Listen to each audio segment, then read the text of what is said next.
our last question for tonight. I will be reading it on their behalf. And it says, I would like to know if animals have the same free will as humans. For example, do they plan and choose when they exit or pass away? Also, can our souls come back as an animal in a future life? The discussion of man returning as an animal is a very long and complex discussion. I will address the nature of the free will. This is regarding the cat discussion. And so understand this, as I have said earlier in this conversation, when you came forward into your bodies, when you made that decision, you understood the construct, the rules that would be in place when you did so. You understood that you had the ability to come forward into your body without any limitations, without any diseases, without any impediments, or you could. You understood what the framework would be. You understood that you were going to assimilate limiting beliefs. You understood that you would be, for the most part, beholden to the laws of gravity, to the laws of physics. You understood all of these things before you came forward into your body then. The same is true for consciousness that comes forward into the body of an animal, any of the beasts of your planet then. That consciousness understands that when it wants to come forward and to experience the perspective of that particular animal, it understands the framework that it is coming forward into. It understands that man is the dominant mammal on your planet. It understands that it is coming into a physical reality that is governed by humanity, predominantly. Of course, there are other living things. And in the place of nature, everyone has this understanding before they come in. The consciousness, when it comes forward into animals, is consciousness. It is the same kind of consciousness that comes forward into human bodies then. There is not a human consciousness. There is not a dog consciousness. There is not a cat consciousness or a snake consciousness or a lion consciousness then. It is consciousness that is coming forward into this physical reality, understanding the framework that it's coming into. It understands that as a cat, it is not going to be buying stocks, it's not going to be getting a driver's license, and it's not going to be doing the things that humans do. Understand also that the perception is, from your point of view, the meaning that you give it. Whatever meaning that you give it is what the experience is. Understand then that everyone is giving meaning to the same things, but from different perspectives, from their own unique perspectives. Cats understood when they came forward, consciousness understood when it comes forward as a cat, that it is not going to be the dominant species mammal on the planet. It is going to be subject to the framework that it is entering. And consciousness, before it comes forward into physicality, yes, can plan the kind of experience that it wants to be able to learn from when it comes forward. It can decide if it's going to come forward with any diseases. It can decide if it's going to be born missing any limbs, or if it's going to be born into its physical body completely healthy in your terms, as you understand healthy. And so the same is true for consciousness that wants to come forward as animals.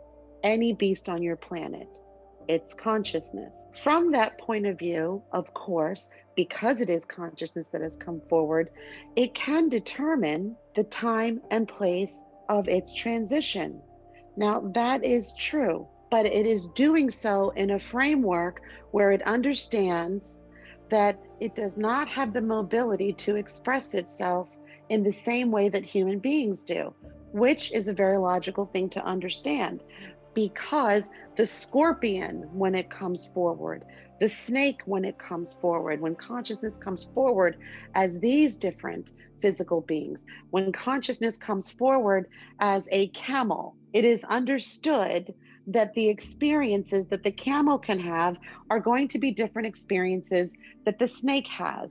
And it understands that before it comes forward. It understands the probabilities of its existence before it comes forward. It understands the twists and turns, just as human lives have twists and turns. But at the same time, also when consciousness wanted to come forward into a particular life, it also understood the various probabilities that could occur as well because of free will. For humanity, the mobility and the range of free will for a beast of your planet is not comparable then to that of a human being. It is the nature of the construct. The perspective, though, from each point of view, each person's point of view, is going to be different because of the meaning that they give their relationship to nature, to specific animals, specific beasts, because of different thoughts that they have come to believe about different animals on the planet. And each one is going to be uniquely different then. The unconditional view of existence by consciousness in a physical reality, whether consciousness wants to come forward as a human, whether consciousness wants to come forward and experience being a cloud, whether consciousness wants to come forward and experience a particular perspective, a particular animal on your planet, then yes, there are things that are known, but you have to understand that consciousness understood the dynamics of the framework that it was coming forward into as that particular physical form. So, for example, when consciousness wants to come forward and experience a flower, being the flower, being a beautiful tree on a sunny day, when that occurs, it understands that it's not going to have, that the experience of that physicality is not going to be the same as a human being's. It just isn't. Now, there are many that want to think differently, and of course, it is their right to do so. But consciousness, when it comes forward and selects to experience the physicality of a particular physical life, it does understand the construct. You did not come forward as a human being and think that you were going to float off the planet. You knew that you were not. There are certain dynamics of the framework that you understood and agreed to when you came forward. And so then it simply comes down to the meaning that you give to this understanding and whether you will believe that or not. When consciousness comes forward to experience physical life, you have to understand it's very unconditional. It is to have the experience, and every experience is valid, even though it is different.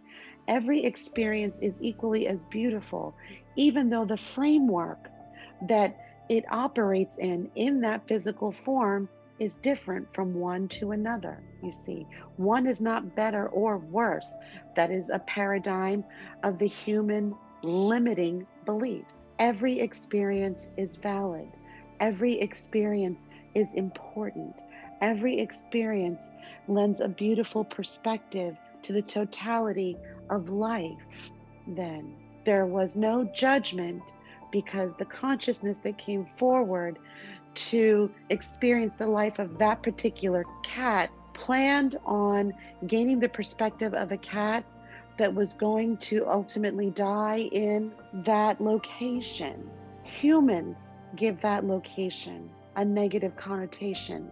Therefore, that choice must be bad. Again, we go back to the morality of good and bad, as opposed to the broader understanding of consciousness coming forward in physicality to have the experience, to have the perspective of that experience.